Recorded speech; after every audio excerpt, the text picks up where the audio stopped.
अंबानींनंतर आता अदानींचीही मुंबईतल्या गणेशोत्सवात एंट्री झाली आहे. चिंचपोकळीचा चिंतामणी गणेश मंडळासोबत अदानी ग्रुपनं जाहिरात करार केलाय. आता अंबानींनंतर अदानी ग्रुपचा मुंबईतल्या गणेशोत्सव सोहळ्यात प्रवेश झालाय. आधी लालबागच्या राजासोबत झालं, आता आपल्या चिंतामणी सोबत. बघा, आता हे मंडळच करते, असं नाही की बाबा कोणतरी बाहेर येऊन करते या सगळ्या गोष्टी. मंडळच प्रत्येक मोठमोठ्या बिझनेसमॅन लोकांना आपल्या मंडळामध्ये इन्व्हॉल्व करून घेते. जसं आपण गेल्या वर्षी पाहिलं तर लालबागच्या राजामध्ये आपण मंडळामध्ये आपण पाहिलं अंबानीने सहभाग घेतला होता. काय त्याला अनंत अंबानीला कार्यकारी काय सदस्य बनवलं. आता असंच काहीतरी चिंतामणीच्या गणपतीसोबत देखील ह्या वर्षी होणार आहे. बघा, ही जेव्हा बातमी मी ऐकली ना, तर मला असं वाटलं असेल काहीतरी मीडिया सांगते ना, असं काहीतरी असेल. पण जेव्हा मी व्हिडिओज पाहिलाय त्या आपल्या चिंतामणीच्या काही मंडळाचे जे सदस्य आहेत ते येऊन स्वतः सांगतायत की आमच्या मंडळाला छोटे मोठे जे काही उद्योजक असतात ते जोडले गेलेले असतात, तर ह्या वेळेला अदानी आमच्यासोबत जोडले जाणार आहेत. नक्की गणपती आहे, गणेशोत्सव साजरा करताय का जाहिरात चालू आहेत? हे लालबागच्या राजाच्या गणपतीच्या दर्शनाच्या वेळेला प्रत्येक वेळेला होतं. VIPची एक लाईन वेगळी असते. लालबागच्या राजाचा एक पाय हा गणपतीचा VIP साठी असतो, एक सामान्य माणसासाठी असतो. हेच आता चिंतामणीमध्ये पण पुढे पाहायला मिळणार आहे का आपल्याला? हा सगळ्यात मोठा प्रश्न आहे. मला खरं हा व्हिडिओ बनवण्याच्या मागे आहे ना, लोकांना जागृत करण्याचं कारण आहे. लोकांना सांगायचं आहे की तुम्ही जर का सुज्ञ असाल ना, बघा तुम्ही शिक्षित असाल पण सुज्ञ असाल ना, तर मला असं वाटतं ह्या सगळ्या गोष्टी तुम्ही नीट समजल्या पाहिजेत. ह्याच सगळ्या गोष्टीवर माझा हा आजचा व्हिडिओ आहे. लालबागच्या राजाला आपण पाहतोच की दर्शनाला ही मोठी रांग असते. 24 48 तास लोक दर्शन घेत असतात रांगेमध्ये उभे राहून. आता रांगेत का उभे राहतात? कारण रांगेत उभे राहिल्याच्या नंतर काय करायचं, तर आजूबाजूला सगळ्या फ्लॅग्स लावलेले असतात. ज्या जाहिराती असतात ते आपल्याला पाहिजे असतात. लोक काय करणार, दुसरीकडे अजून आपलं लक्ष जाणार इकडे तिकडे. आता लालबागच्या राजाला अंबानीने स्पॉन्सर केलेलं असतं सगळ्या जिओचं आपण पाहतो ना ते, आणि तेच आपण लाईनीत उभा राहून पाहत असतो. आता हीच गोष्ट आपल्याला चिंतामणीच्या राजाला देखील आपल्याला पाहायला मिळणार आहे. हे म्हणजे लाईनीत उभं राहायचं, लाईन मस्त उभा राहिल्यानंतर काय लोक जातात बघणार, लोक दर्शन घ्यायला उभे राहणार. मग तिकडे काय आपली आज अदानीची जाहिरात असेल, ती अदानीची जाहिरात बघायची.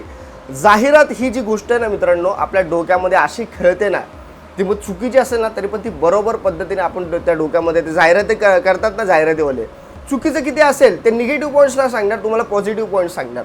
पण ह्या गोष्टी मंडळामध्ये का घुसतात हा सगळ्यात महत्त्वाचा आणि मोठा प्रश्न आहे. TV9 जेव्हा ही बातमी सांगितली, मी जेव्हा ती बातमी पाहिली, त्या व्हिडिओ खालच्या कमेंट्स पाहिल्या, सगळे सामान्य कार्यकर्ते भक्तजनांना भडकलेले आहेत. ह्यांना वाटत असेल की बाबा हे सगळे आमच्या मागे खंबीरपणे उभे राहतील, हे आमचे टी-शर्ट्स घेतात, ते चिंतामणीनेच काढले ना सगळं, टी-शर्ट्स वगैरे घ्या आमचे, आणि दरवेळेला त्यांचे टी-शर्ट ट्रेंडिंगमध्ये असतात. ह्या वेळेला पण त्यांना असं वाटलं असेल की आम्ही जे करू तीच पूर्व दिशा असेल. पण मला असं वाटतं भक्तजनांनी यावेळेला सावध राहणं गरजेचं आहे. ह्या सगळ्या गोष्टी घडून आणल्या जातात. तुम्हाला आधी त्या मंडळामध्ये गुरफटून ठेवलं जातं, सांगितलं जातं हा आपला गणपती, आपण गणपती भक्ती सगळ्या इतर गोष्टी आपल्या धर्माच्या नावाखाली तर आपल्याला चुत्या बनवलंच आहे या सरकारने. आता ह्या मंडळाची पण सगळी नाटकं सुरू झाले. प्रत्येक मी फक्त एका मंडळाला सांगत आहे का बोलत आहे. चिंतामणी असेल, लालबागचा गणपती असेल, आता मोठे मोठे मंडळं पण आहेत ना, ती सगळी मंडळं पण आता काय करतायत, ह्या जाहिरातीमध्ये अडकून पडलेले आहेत. आपण गणेशोत्सव का साजरा करतोय, आपण गणेशोत्सव का सुरू केला होता, याचं कारणच आपण हरपून बसलेलो आहे. आणि त्याच्यामुळे मित्रांनो, मला त्या भक्तजनांना खरं सांगायचं आहे, याच्यामध्ये तुम्ही अडकू नका. यावर्षी कुठलाही गणपती असेल, तुमचा गणपती हा प्रथम तुमच्यासाठी महत्त्वाचा असला पाहिजे, हेच मला तुम्हाला सांगायचं आहे. आपल्या घरात गणपती बसतो, मंडळात गणपती असतो, आपण त्याची पूजा न करता आपण बाकीच्या गणपतीला एवढं का डिमांड देतोय मला कळत नाहीये.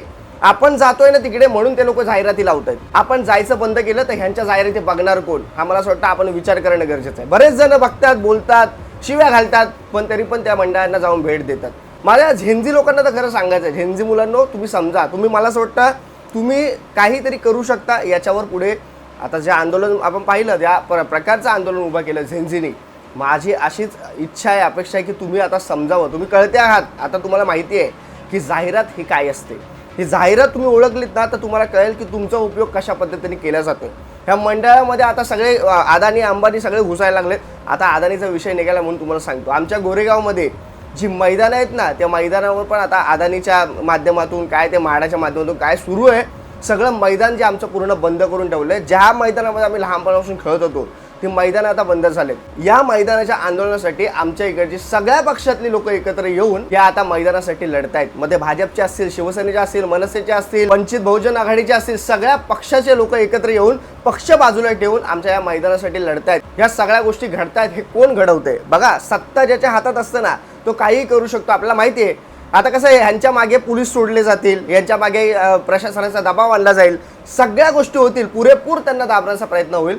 आता 2 सप्टेंबरला आमच्या तिकडे तर आंदोलन आहे, मी त्याचे आपण तुम्हाला पुढे सांगेल, त्या गोष्टी त्या घेऊन येणारच आहे मी. आणि हे मैदान वाचवण्यासाठी आम्हाला पण तुमची गरज लागेल, मी तुम्हाला सांगेल तेव्हा तुम्ही उभे राहाच. कारण लहानपणापासून आम्ही ज्या मैदानात खेळलो त्या मैदान आम्हाला हवं आहे आणि त्यासाठी आमचा संघर्ष हा चालूच असणार, आंदोलन आम्ही चालूच असणार. लोकशाही मार्गाने आम्ही आमचं मैदान पुन्हा एकदा आम्ही ते जिवंत ठेवणार, जिवंत करणार. बाकी महत्त्वाचा विषय व्हिडिओचा हाच आहे माझा, की चिंतामणी गणपतीला देखील आता अदानीने हात घातलेला आहे आणि ते मंडळातले कार्यकर्ते कोण आहेत ते स्वतः सांगतायत. पण यावेळी अदानी ग्रुप आम्हाला अप्रोच झाले की बाबा ठीक आहे, मला तुमच्या एरियामध्ये जाहिरात करायची आहे, त्यानुसार मंडळी त्यांना परमिशन दिली. हो, आम्हाला ते आलेत. आता जर का ते आम्हाला स्पॉन्सर करत असेल तर आम्ही करू ना, आम्ही घेऊ ना. आम्ही अरे काय बोलताय तुम्ही काय करताय? किती मोठं हे चिंतामणीचा आपला गणपती 100 वर्ष पूर्ण होऊन गेले, 107 वर्ष मला असं वाटतं. आणि ह्या मंडळामध्ये आता अदानी घुसतायत. या अदानी घुसतात हे चांगल्या मार्गाने नाही घुसत आहेत लोक. ह्या लोकांच्या डोक्यात फक्त बिझनेस बिझनेस बिझनेस. काय गणपती बाप्पा आणि बाप्पा काय नाही हे लोकांच्या मनामध्ये. हे लोक फक्त आणि फक्त धंदा करायला बसलेले आहेत आणि मला असं वाटतं ह्या धंद्याला बळी पडू नये आपण. तुम्हाला काय वाटतं मला कमेंटमध्ये नक्की सांगा.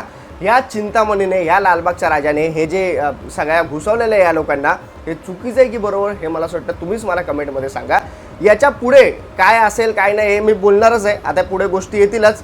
काय आता हे लोक काय पद्धतीने करतील हे तुमच्या पद्धतीने दर्शन नाही करून तुम्हाला देणार, हे त्यांच्या पद्धतीने काही गोष्टी लागतील तसंच तुम्हाला दर्शन घ्यावं लागेल. मला असं वाटतं हे लाचार म्हणून हे असं जर का तुम्ही दर्शन घेणार असाल आणि ते त्यांचे टी शर्ट्स वगैरे घेऊ नका. तुमच्या मंडळाचे टी शर्ट छापा, तुमच्या मंडळामध्ये तुम्ही सहभाग घ्या, तुमच्या इकडच्या लोकांना आजूबाजूच्या लोकांना एकत्र करा आणि गणेशोत्सव साजरा करा. मला हेच तुम्हाला सांगायचं. प्रत्येक वेळेला मी तुम्हाला गेल्या वर्षी पण सांगितलंय, गणपती बाप्पा हा सारखाच असतो. आज गणपती बाप्पा पण असताना तर त्याने शिव्या घातल्या असतात, आकल्या नाहीत काय नाही, माझ्या नावाखाली धंदा लावून ठेवला सगळा, असा गणपती बाप्पा बोलला असता. मला असं वाटतं ह्या गोष्टी तुम्ही समजणं गरजेचं आहे. या आजकालच्या झेंझी पिढी, मला उत्तम आहे झेंझी आजकालची, यांनी समजणं गरजेचं आहे. यांनी लोकांना जागृत करणं गरजेचं आहे की बाबा रे गणपती हा एकच असतो आणि तो आपण बसवतोच ना, आपल्या घरात पण बसवतो, आपल्या मंडपात बसवतो, त्याला मोठं करा. त्याच्यासाठी तुम्ही करा ज्या गोष्टी तुम्ही बाहेरच्या मंडळात जाऊन करताय. मोठ्या मंडळांना मोठं करताय त्यापेक्षा आपल्या मंडळांना मोठं करा. एवढंच मला तुम्हाला सांगायचं. बाकी तुम्हाला काय वाटतं मला कमेंटमध्ये नक्की सांगा. तुर्तास थांबतो. जय हिंद, जय महाराष्ट्र.